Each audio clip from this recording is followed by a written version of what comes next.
วัสดีค่ะ สวัสดีครับ I am Chana Rotjan, And I'm Zhenya Vashuk. and both of us would like to welcome you all to Meditation for Peace. Now, Zhenya, I believe that you have been quite busy with something. What is it? Yeah, it's just prepare for our program at first of all, and meditation. I have been doing that too, you know. Yeah, everyone. What else? I have planned to go to visit Bali, interesting Buddhist island in a Muslim Indonesia. country. Yeah, Yeah. so it will be first experience. I have flown there twice, actually. How is it? It's a long flight, first of all, 4.5 hours. Yeah. Yeah, but you get a good sleep. But for me, I'm a pilot, I don't get to sleep. Have you been flying a lot lately? Not a lot. I've just had a whole week off because of the rostering department at my company. They gave me a week off I see. for some reason, which I don't know. But it's good for me because I get to meditate more. Yeah, I hope that you will use this time to meditation. And well, actually, that's what we'll be doing right now.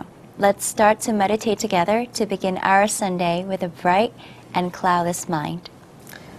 By the compassion and kindness of the most venerable Lompo Tamachio, the abbot of Wat Pratamaka, he will lead us to the meditation. Then we will learn the very natural and simple method of meditation. So let's start meditate together.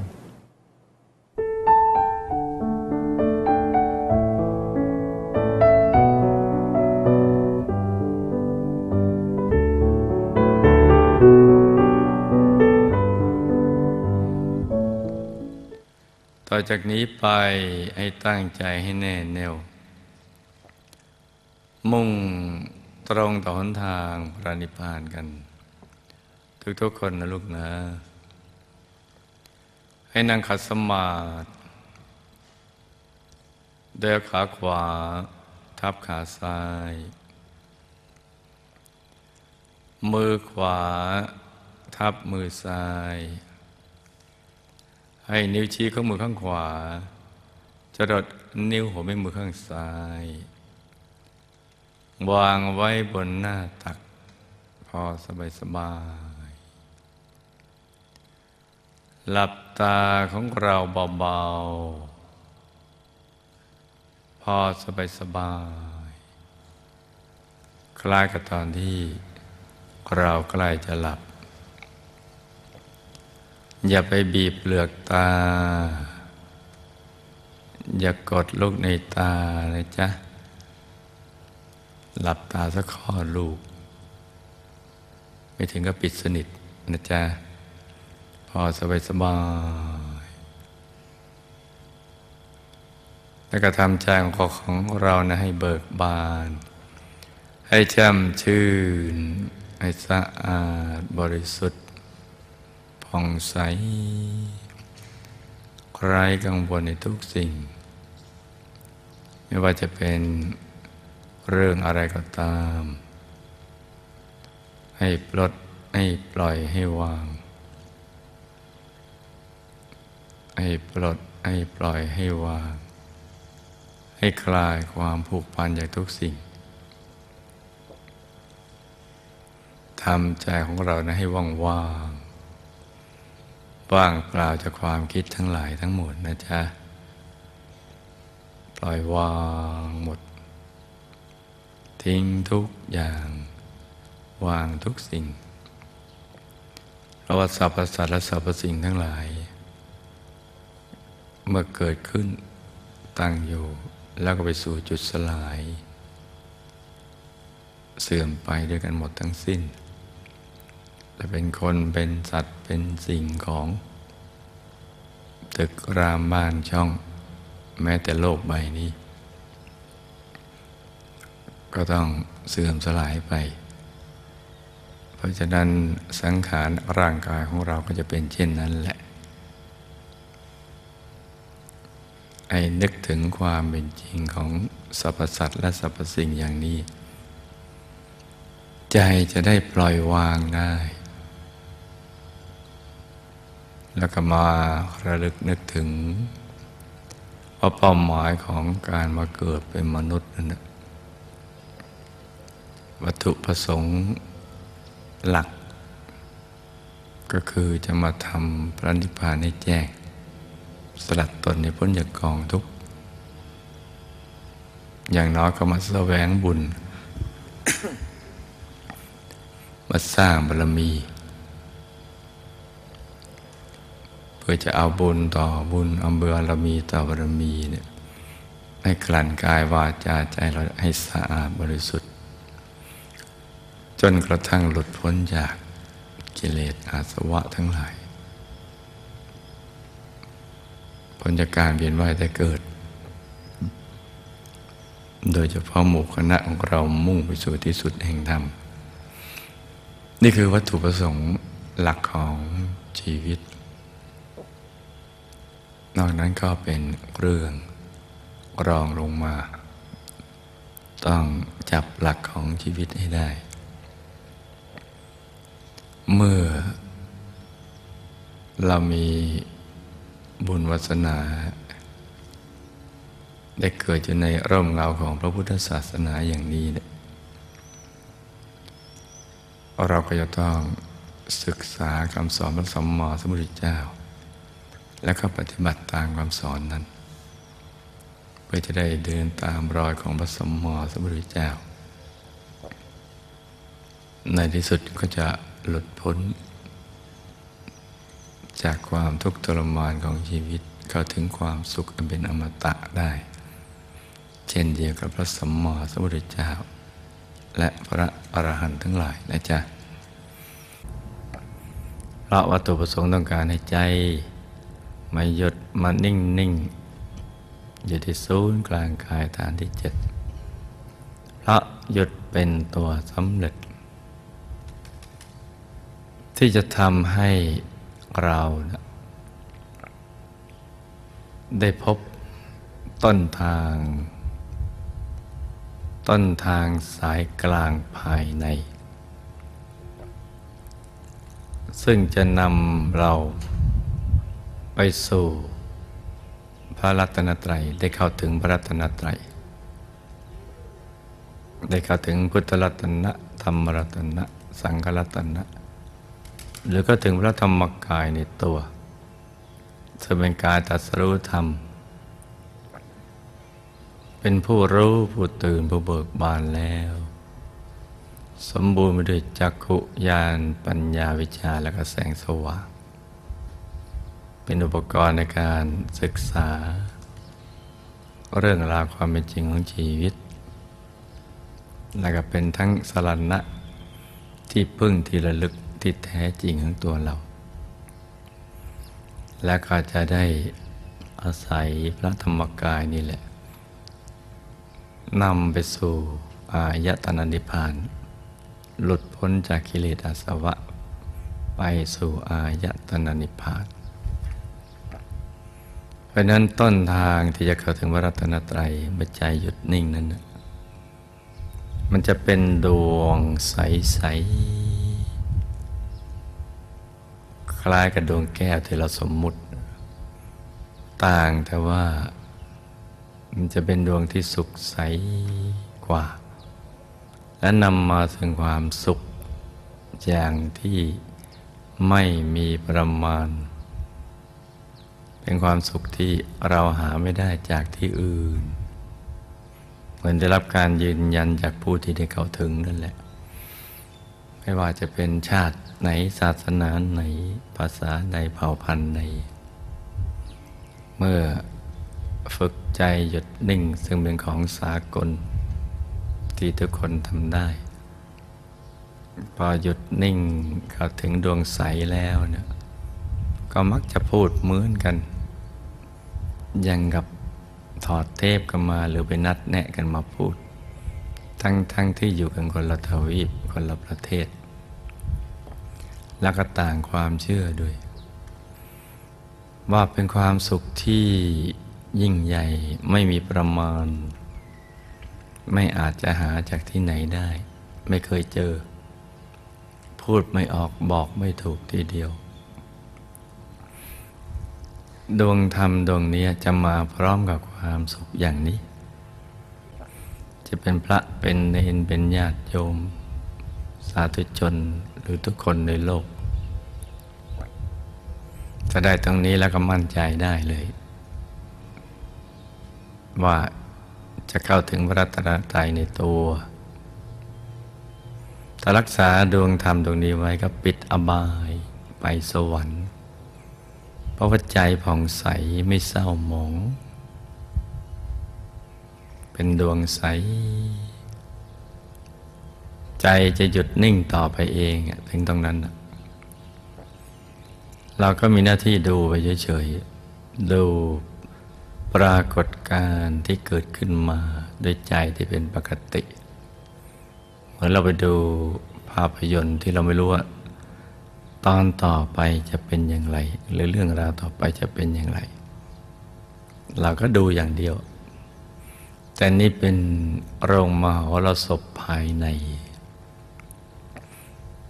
เป็นมหรสพสีขาวสีใสที่สูงส่งเรามองไปเดี๋ยวเราก็จะเห็นดวงนั้นขยายแล้วก็เดี๋ยวจะเข้าถึงดวงศีลดวงสมาธิดวงปัญญาดวงวิมุตติแล้วก็ดวงวิมุตติญาณทัสสนะดวงธรรมต่างๆก็จะพุทธผ่านมาทำให้เราเข้าถึงกายในกายที่มีอยู่ดั้งเดิมไม่มีใครไปทำให้มาเราไม่ได้ทำให้เกิดขึ้นมาเป็นกายอยู่ดั้งเดิมใจมันก็จะใสบริสุทธิ์เพิ่มขึ้นยิ่งใสยิ่งบริสุทธิ์ยิ่งสะอาดก็ยิ่งมีความสุขที่กว้างขวางขึ้นไปเรื่อยๆเพราะฉะนั้นเราก็จะเป็นมนุษย์มหัศจรรย์เมื่อใจเราหยุดนิ่งสนิทติดตรงกลางกายเห็นดวงใสๆเห็นพระใสๆเห็นแสงสว่างภายในนะจ๊ะเวลาที่เหลือต่อจากนี้ไปอากาศกำลังเป็นใจกำลังสดชื่นเบิกบานให้ลูกทุกคนหยุดใจนิ่งนุ่มละมุนละไมกันต่อไปให้ลูกทุกคนสมหวังดังใจในการเข้าถึงพระรัตนตรัยในตัวทุกคนนะจ๊ะต่างคนต่างทำกันไปเงียบๆ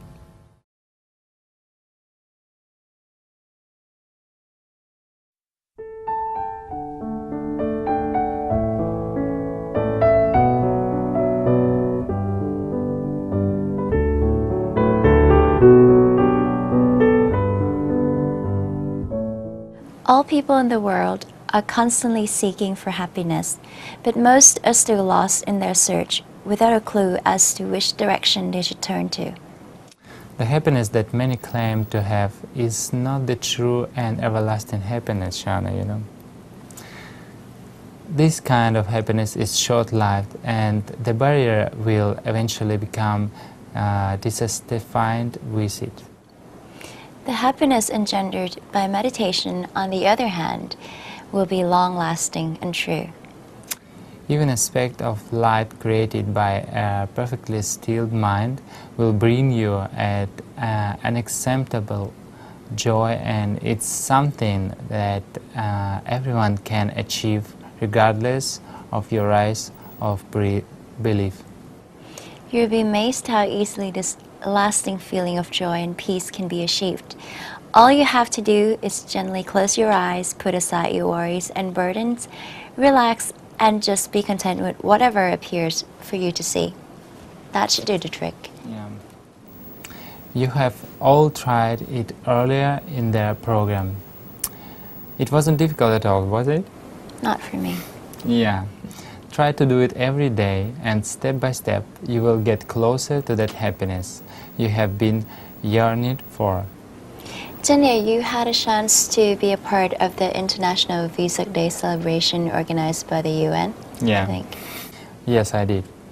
And I was very impressed by seeing our brothers and sisters in Dharma coming together from all over the world to pay respect to the Lord Buddha's teaching. Yes. Well, today we are honored to have with us Venerable Buddha Rakita. His Venerable is the one and only Buddhist monk in Uganda, and he was also part of the Vesak Day celebration that you were at. Have you seen him there? Yeah, I saw him. He is very determined to pass the torch of Dhamma to his own country in order for the people to learn about the facts of life.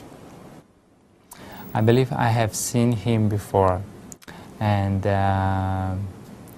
that's not really important because he's there here with us now, and we will be able to learn about his great attention from the Venerable himself.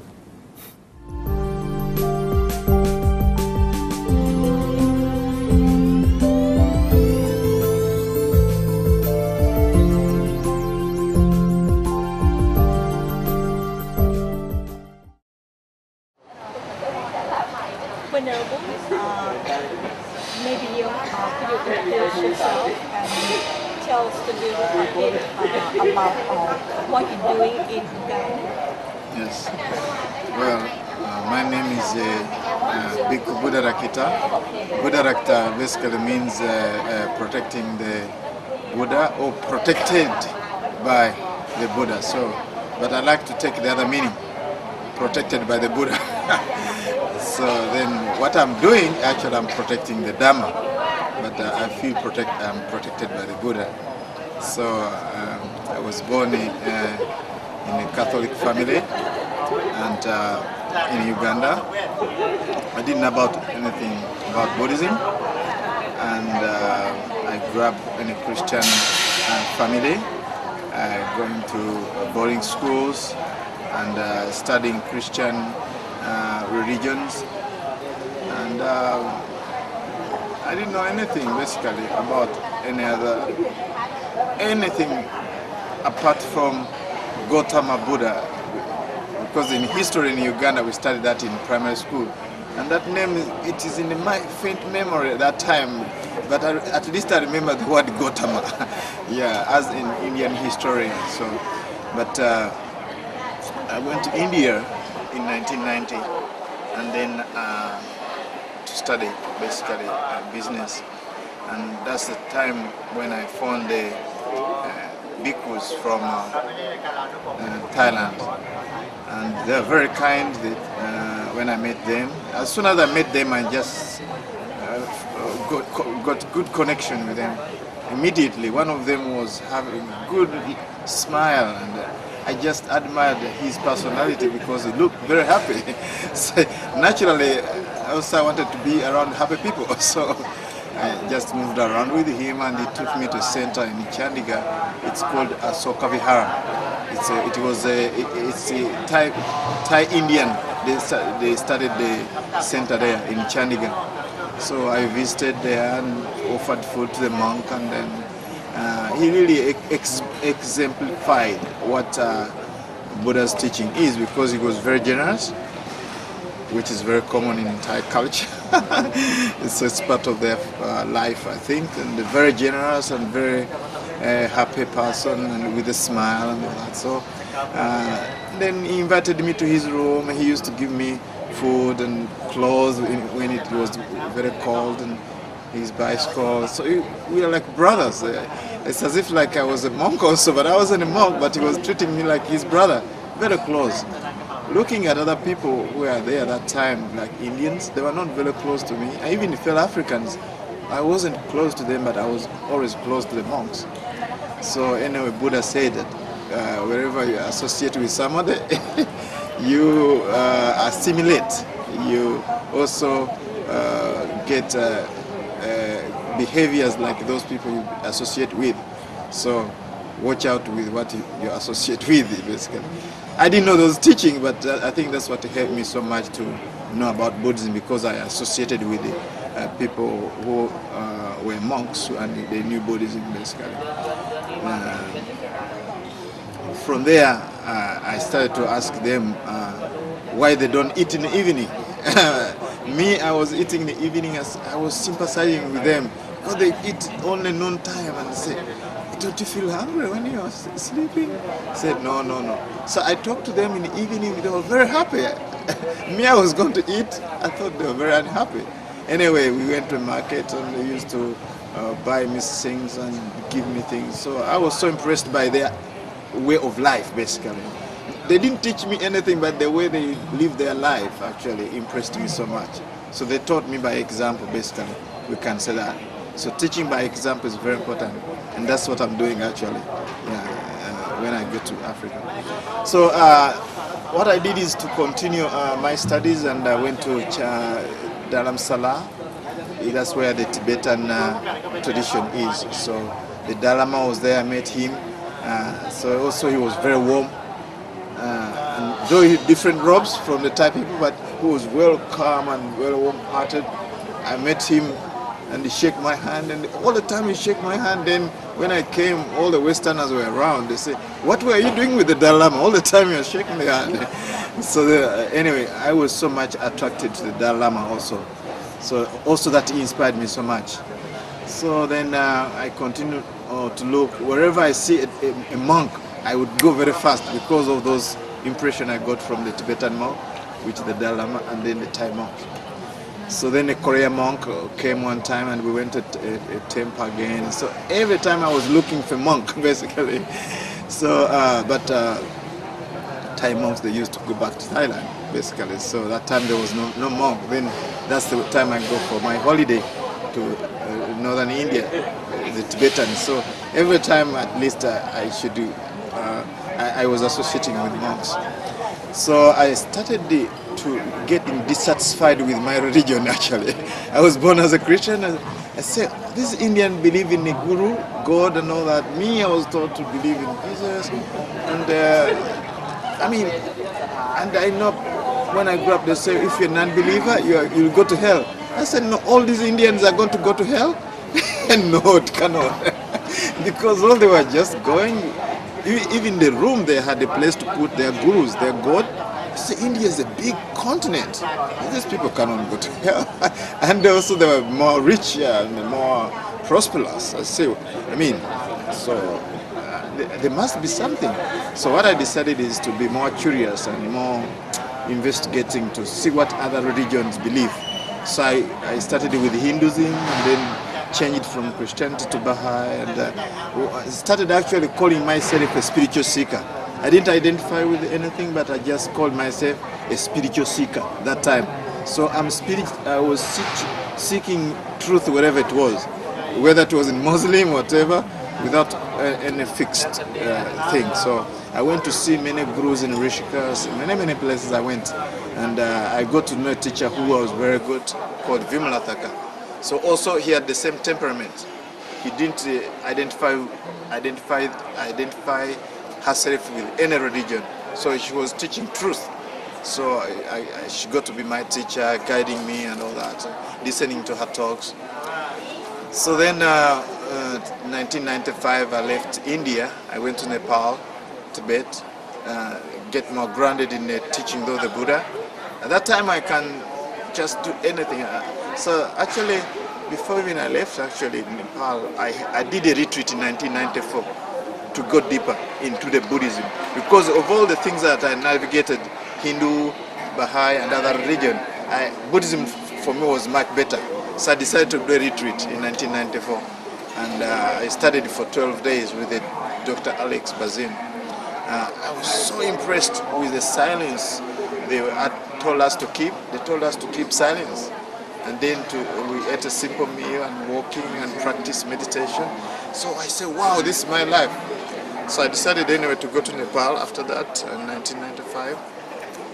Went to Tibet for 2 weeks. And then I was about to go to India to go back to my country. But I met a friend in Tibet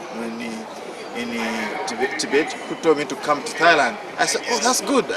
Always I wanted to go to Thailand, and the monks I met in India, they were Thai people, and I want to see more Thai people. Always they said it's a land of smile. So I had been longing to come to Thailand. They said, okay, let me go to Thailand. So I came to Thailand, and then down south. But that time I didn't visit many temples. Actually, if I remember, maybe one temple in Krabi. So I just wanted to practice on my own. Of all the things I've learned in those years, I want to practice by myself. So I went on an island, learned Damnam, scuba diving. I was a lay person, so what I started is to go diving, and even sometime I meditated underwater. Meditation underwater, so it was really fun meditating underwater. Yeah, after all, you have to use air. I was breathing underwater, so I lived in Thailand for 2 years. And then after that, I left, of course, for Uganda. I was dissatisfied, enough of pleasure. So because diving gave me all the pleasure because I was staying on a beautiful island, Pipi Island. It was beautiful, clear water and everything was very good life. So, but after a while, I say, is this all life about? It's just eating and working and all that. So I said, there must be more to life. And I had already realized that one when I was in India, meditation. Yeah, this diving always I have to go and float in the water with other people who are not spiritual. I wanted to seek spiritual people. Not all people from other countries, they didn't understand what I'm doing because they were not meditators. I wanted to meditate more, be closer to people who are doing the same thing. So I was dissatisfied with the life of being an instructor. Of course, I was earning good money as an instructor in Thailand, but I was dissatisfied with the lifestyle. Yeah, I thought since already I was a meditator, I knew that there's more life to just having fun, basically. So then I left for my country. When I went to my country, people thought I was very successful businessman, but I wasn't very successful. And I shaved hair, and I was a spiritual person, a yogi, meditator who practiced yoga, very simple man. So and also they learned that I'm a different religion. They say, you don't believe in Christianity, you should change to Christianity. So they wanted to convert me back to Christianity. But for me, actually, I was more open, whether I'm with a Christian or whatever. It doesn't matter. But for me, for them, they are every time they're worried. Why do you read these books? You should read the Bible. Me, I don't stop them from reading the Bible. But me, when I was reading books on Buddhism, they said, no, you should read the Bible. You should even burn your books. They recommended me, one of them was a distant relative. He said, you should burn your books. They're misleading you. So actually, I didn't want to be confined. Up to now, I don't want to be confined in anything, basically. Yeah, I just want freedom, basically. Yeah, so I decided to renounce my country. I said, no, I'm not going. I'm going out of this country. So I left my country, visited around African countries, worked in Tanzania, traveled a little bit. Then I went to South America. I said, I'm going to stay in South America. Nobody will touch me in South America. So I stayed in Chile, Bolivia, Brazil for 1 year. I said, who's going to convert me? In Uganda, everybody wanted me to convert me. I said, in Chile, nobody will reach me. So I was lead a spiritual life in South America. Okay, after 1 year, I stayed there 1 year. And then I went to meditate in the United States for 3 months in the United States. After 3 months, it was very clear that I chose the right path. So after meditation, that's Vipassana meditation. Then after that, of course, to keep a long story short, I ended up looking for somewhere to meditate and practice Buddhism. So I got a place, it's a meditation center, it's called Tathagata Meditation Center in California. So I ordained. By the way, there's a lot of things that happen in between that, but I just want to be very brief to keep to the point, basically. So I meditated when I met the teacher as a Burmese person, Burmese monk. He told me, don't ordain. All what matters is to practice meditation and attain revelation. So I meditated for, I think, 3 months, and then he ordained me. That was 2001. I ordained temporarily for 3 months in a Burmese tradition. So I ordained, and the life was good, really, actually, as a monk. So then I had a few things that I had not done, so I decided to postpone my monkhood. So I went to finish all those things, then went back again, reordained 2002, and since then I've been a monk since 2002. I was ordained by Sayadaw U Silananda, the Burmese monk. I mean, he died now, He died 3 years ago, Sadhu Usilananda, so Burmese tradition. So I really admire so much the Burmese tradition because it's very straight to what I wanted. And I go to Burma from time to time to meditate, do intensive retreat. So that's how I became a monk. Any other question? And after you ordained in California, Right. the second time, Mm. and after you ordained second time, you still stay in California? Actually, I stayed there just for a few days because I had difficulties in food. I don't eat four legs. I don't eat red meat. So, and in that monastery, they were serving red meat mixed with other kind of food. So it was very difficult for me to get food. So I had to leave. I had to leave that monastery and relocated to West Virginia because that monastery is vegetarian. Me, I have allergies, very strong allergies with beef, bacon, all those. That's why I say four legs. Yeah, any animal actually. I have strong allergy. Even when I was young, even it was stronger when I was young. When I was young, even the smoke, like when they're smoking, and I had to go and climb a tree to go away from the smoke. Then it came about thinking about it. Even thinking about meat made me sick. But now it's much better as I've grown up and I've learned how to deal with my thoughts when a little bit. So when I think about red meat, I can divert my thoughts very quickly. But as a young person, I didn't know how to divert them. I used to perforate the thoughts. When I think about meat, I would think it going in my mouth, I would think it in my stomach. Or then all of a sudden I would get a rash and react. So I have a very strong allergies about any beef, mutton, pork and all that. Yeah, so I don't have a problem with fish and other things, but it's only for legs. So that's why I left that monastery. Then I went to West Virginia. So since that time, 2002, I've been in West Virginia, training by a Sri Lankan monk. So it's a beautiful center in rural West Virginia. So they focus much on meditation. So I like that center. So I've been there for almost 7 years. This is my 7th year there. This is 7 years. Yeah. And what's the reason that you decided to go back to Uganda, to your hometown, to start the temple? Actually, the thing is that since I grew in Africa, I saw a lot of suffering as a young person. There was a lot of suffering. Mainly it was wars, political frictions.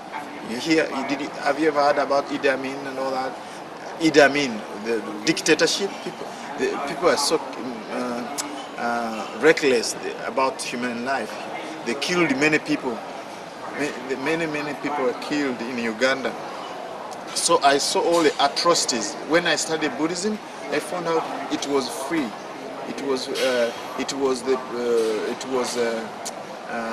There's respect for humanity, human life and all that, animals and all that. But as I grew up in Uganda, there was a lot of killing, even killing human beings and all that. So I found out there was a lot of suffering in Africa, and I wanted to share my finding. All those years I've spent abroad, I wanted to help African people to go out of their belief. They are thinking that. To share the knowledge I've learned so that they can start respecting life, not killing each other and all other immoral things. So I wanted to give them something, basically, to share with them something. Of course, I had always had a keen interest since I studied the Buddhism. I had always a keen interest to share it with other fellow friends in Africa. So basically, the motivation is to help them, to free them, so that they can see the cause of suffering and not to perpetuate the suffering in Africa, because there's a lot of suffering there. Yeah, myself, when I was in Uganda, I used to go to school. I would meet dead bodies. People were trying to steal, and they shoot them. And in Buddhism, they say non-stealing, and then they come with consequences. So I wanted to share with them all this knowledge so that they can they can at least change. Actually, up to now, like I see the newspaper, I found out across. Oh, this was because of first precept. That's why people went to jail. Then second precept, 5 precepts, the whole newspaper is full of 5 precepts broken, and there's no space to write anything apart from advertising cars. So I found out that I should. The reason I went to Africa, I wanted to share my knowledge of Buddhism so that it can help African people to free suffering which is going on in Africa. Up to now, there's a lot of suffering, and the suffering, it's caused by themselves. But for them, they think, oh, suffering is caused by external condition. Somebody goes to jail after stealing. Oh, yeah, God doesn't like me. Or no, it's because you stole. So these are the things that motivated me, that I can share with them and say, okay, you're responsible. It's a paradigm shift. People, whenever there's a problem in Africa, they say, oh, it's because of this, it's because of Satan. No, you went to steal some other thing, it's because of you, not because of Satan, no. And it's a big problem in people in Africa, and also generally people who believe in external causes, that everything is caused by Satan and all that. No, you consciously thought about something, and then something went wrong. You went to kill somebody and you're in prison, you blame Satan. No, blame your action. This is what is in Buddhism, this is what Buddhism is offering. Yeah, so I wanted to share that with the African people. How long already have you been sharing your experience to people in Uganda? 3 years actually, since 2005. Actually, even my going last time in Uganda, when I left Thailand in 1997, I wanted to share, but they were not ready. They want to convert me. So what I did, maybe myself I wasn't ready to, but anyway, since 2005, I went to Uganda to share this message. Very simple, no Buddhist at all that time. When I went there, there was no Buddhist, and I was really not sure whether they will accept this message. Some of them still are trying to convert me as a monk. They say, you know, you are going to burn in hell with your robes. Why don't you think about it? Is anybody force you to become a monk? You are suffering. They were telling me like this. So they're trying also to convert me as a monk, but I think it's a bit too late. So anyway, it's still a challenge for me, but since 2005, it's getting better every time I go to Uganda. So since 2005, I've been going to Uganda to continue spread this Buddhism so that it can help them in their life. Because I can see how much changes that took place ever since I was introduced to Buddhism in 1990s.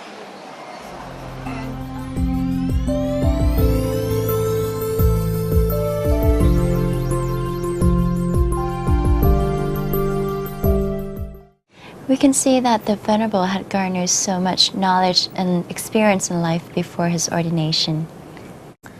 He gave himself a chance to study the teachings of different religions to ascertain where his true interest really lies.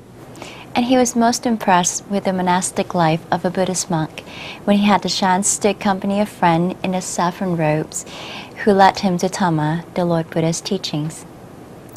He found answers to the many questions he had in life through the teachings of the Lord Buddha. Because the Lord Buddha's teachings are so accessible and they're based on reason and can be proven by practical means, everyone can understand them. Yeah. We will listen to our Venerable Brother Pranikala Stanisaro teachings in order to understand better of the Lord Buddha teachings in the next episode.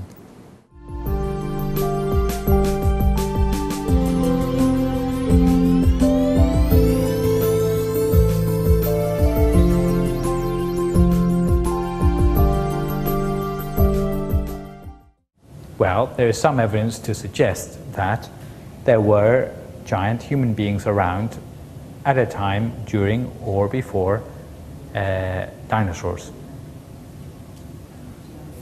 There are some fakes as well, of course, but I tried to get the ones which aren't fakes for you to see. There's this femur, basically.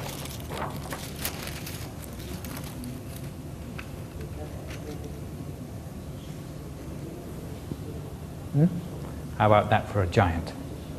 So that's a human femur, but of this sort of size. So there were human beings around which were 4 or 5 meters tall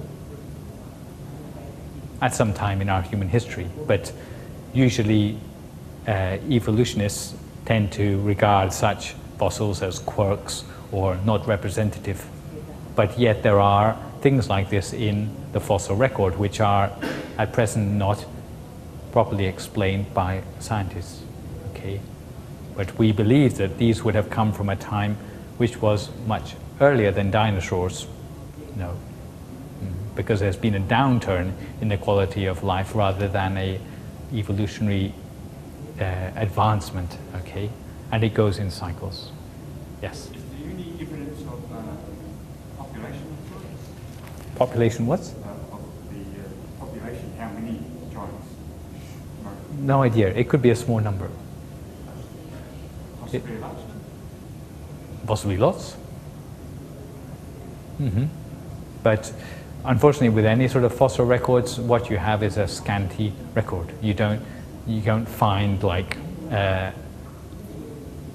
supposing you have 100 beings alive, you don't find them, 100 sets of bones. You may find some, or you may find none.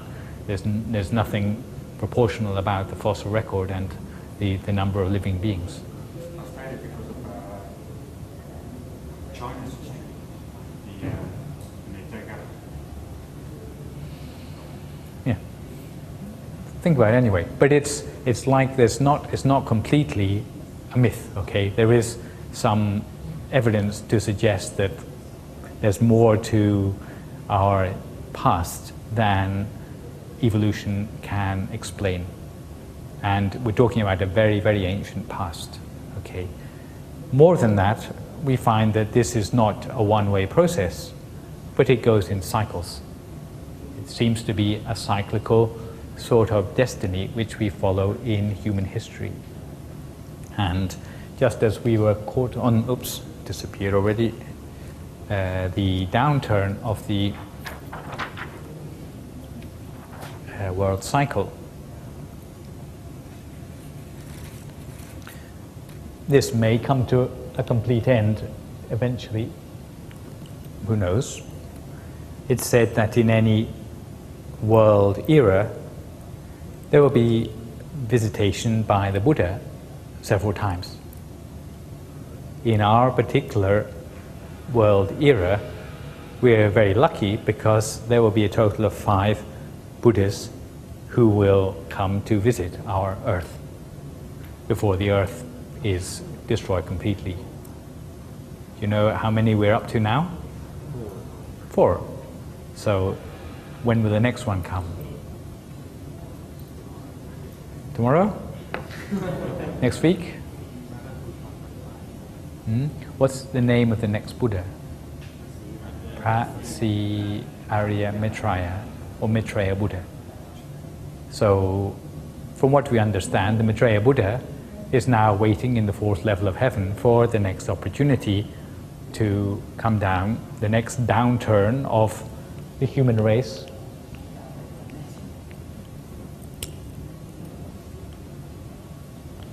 So, supposing we're on this one, the Maitreya Buddha will be waiting for the next downturn in order to come and revise the teachings of Buddhism in the world. But before he comes, we have to go all the way to the complete bottom of the cycle, work our way up again, and then start on the downturn.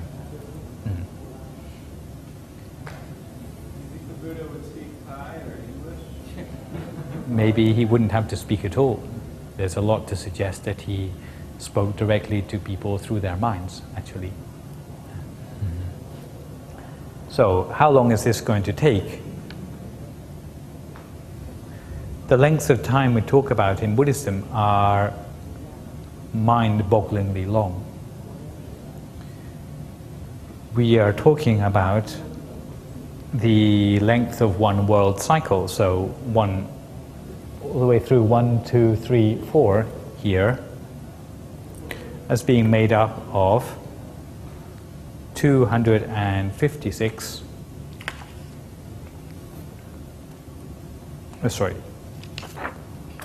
made up of 4 parts, okay? So one world cycle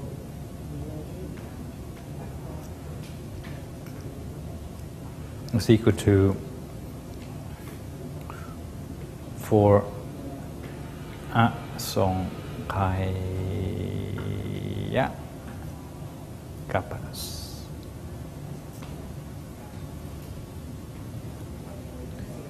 This word, asongkhaya, is a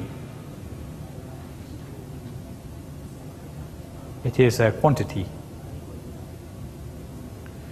and the quantity is equal to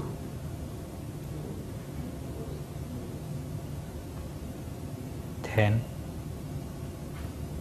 to the 140). So if you are not mathematical, you try putting 140 zeros after the 10, okay? So if it was years, then however many million years, that's quite a lot of years. Unfortunately, it's not years either, it's kappas or kalpas, depending on whether you like Pali or Sanskrit. A kalpa is loosely translated as an aeon. Aeon is quite a long time.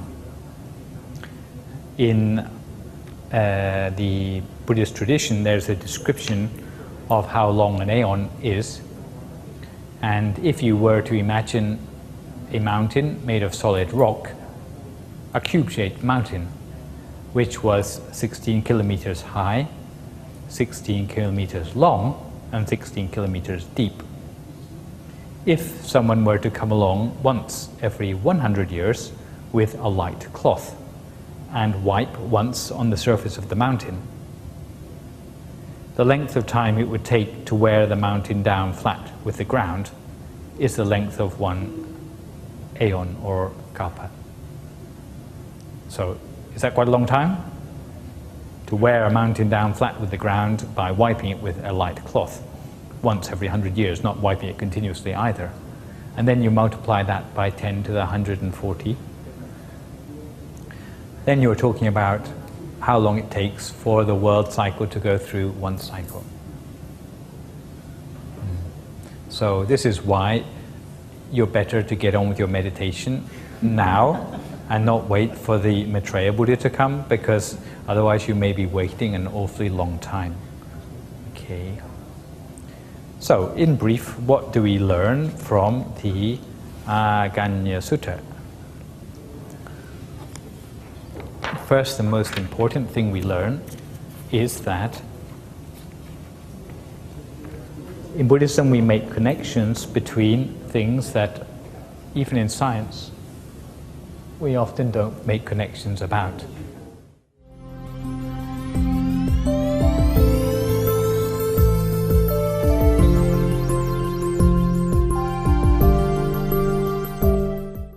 We can see that the mentality of a person is greatly influenced by the sort of improvement he lives in. From what the Venerable Brother said, in order for us to change the environment we live in, we must first alter the people who inhabit it. Once the morality and spirituality of the society is elevated, a positive change in the environs will surely follow. Yes, and the easiest things for us to control is ourselves, as smallest unit in the society. We should always look for our own imperfections and correct them before blaming others when bad things happen with us. I believe that if people were given time for self-reflection, we would be able to lessen the conflicts among the members of the society. Yeah. And you know, one more thing, I just realized that 5% extent even before. Well, in the olden days, societies took the 5 precepts as the standard in practice. Those that did not follow these rules were bound for deterioration. I see, Shana. And today I have to show something for all of you. Yeah, what is it? This is the video about the fruits of merit. Well, let's see it.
ช่างเป็นมงคลแก่จักษุพวกเราจริงแท้ ดูสิเมื่อโอชารสและสุขันธรสแห่งปูวาทิพย์ซึมซ่านไปทั่วทิพยกายของแม่เจ้าเทพนารีวันณสิริอันเลิศก็ยิ่งผุดพองใสแม้บุญยรัศมีก็ดูเปล่งปลั่งงามระยับจับเนตรวิเศษสุดจะพรรณนาเลยทีเดียว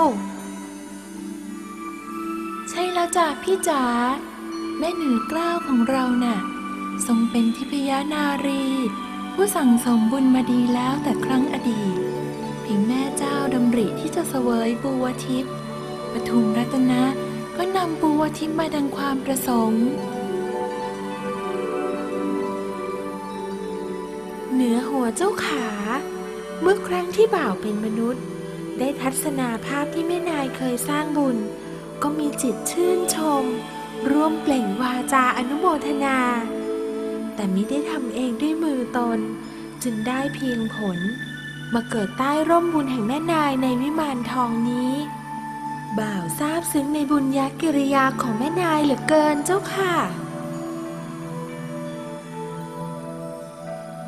พวกเจ้านำเรื่องในปางก่อนมาเล่าใจของเราก็ปลื้มปิติทุกครั้งที่ได้สนทนาในสมัยนั้นเราเกิดเป็นกุลธิดาชาวเมืองเดียวกันกับพวกเจ้าแต่เรามีอัธยาศัยรักในการสั่งสมบุญทุกๆเช้าเราจะเตรียมอาหารหวานข้าวรอใส่บาตรแก่พระภิกษุสงฆ์ผู้มุ่งตรงต่อหนทางพระนิพพานปิติของเราเกิดขึ้นทั้งก่อนถวายขณะถวายและหลังจากที่ถวายไปแล้วเราปฏิบัติเช่นนี้ตราบจนสิ้นอายุไขละจากอัตภาพมนุษย์ด้วยจิตที่ผ่องใสเสมือนหลับแล้วตื่นขึ้นกลางวิมานทองพรั่งพร้อมด้วยสหายบริวารที่รู้ใจเยี่ยงพวกเจ้า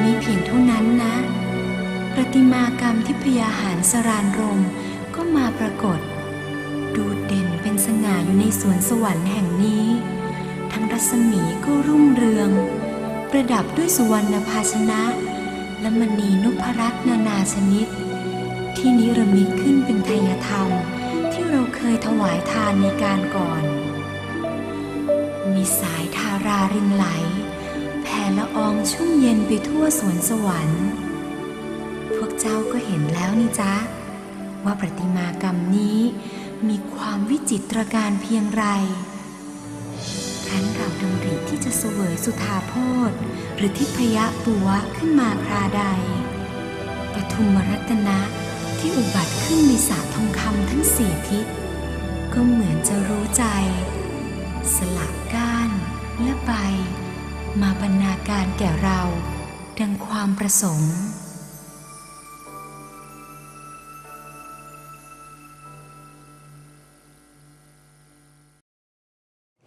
Although we haven't yet realized the extent of the consequences of our merit, we do know that we feel good every time we accomplish a good deed. Yeah, the practice of meditation and keeping of precepts can substantially boost our dana or act of generosity. The benefits we receive from making merit are actually tangible. You can all see how true it is by a simple act of meditation. Once you are one with the Buddha inside you, you'll be able to grasp the magnitude of your merit. We are forever indebted to the most venerable Lompo Tamachiyo that he has been so kind and generous as to share with us this invaluable knowledge and allow us the contentment from our meritorious deeds. Yes, and when we are content, we will have the courage and determination to make more merit. Last but not least, I have a teaching of the most venerable Lompo Tamashiyo to leave with you. Perfection of generosity. The great abbot of Wat Baknam often said that you may pursue any of the perfections you like, but never overlook the perfection of generosity. Generosity ensures that we will be provided for in the future, particularly for the lifetimes to come. Progressing towards the utmost Dhamma is a long journey all of us undertake. We don't just come upon it by accident or immediately. Only the strength of our perfections will get us there. It takes more than just a single lifetime. Rather, it is the accumulated work of many. However, if we store up surplus provisions for ourselves by the practice of generosity, we will then be able to pursue all the other perfections with convenience and will safely reach our destination. August 30th, 1998. Unfortunately, that great master of the temple Wat Pak Nam is no longer with us, but his legacy lives in all those who practice that he preached. For now, we need to say goodbye to you all, but please feel free to send your comments to our web address at worldwideweb.meditationforpeace.info. And we hope to see you next week. สวัสดีค่ะ สวัสดีครับ